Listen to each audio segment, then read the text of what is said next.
Militer Rusia merilis rekaman peluncur roket ganda MLRS Grad menggempur pertahanan Ukraina di wilayah Bakhmut, Donetsk.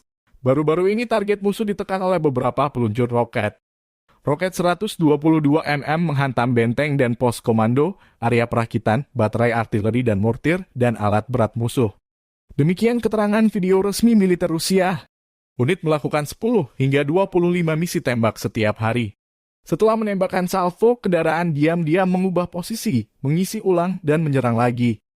Sekali salvo, Grad meluncurkan 40 roket sekaligus. BM-21 Grad adalah peluncur roket ganda Rusia yang paling terkenal.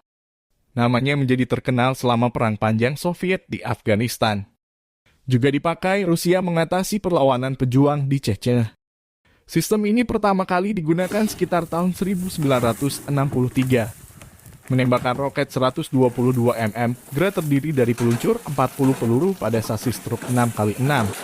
Ada varian dengan 36 peluru pada sasis truk yang dikenal sebagai BM-21 Grad 1. Jangkauan maksimum roket adalah 13 mil atau 21 km. Modernisasi BM-21 terbaru dikenal sebagai Tornado G, yang sekilas mirip tetapi dipersenjatai dengan roket baru yang menawarkan jangkauan yang lebih baik dan hulu ledak yang lebih kuat. Senjata ini tampaknya juga muncul dalam konflik Ukraina.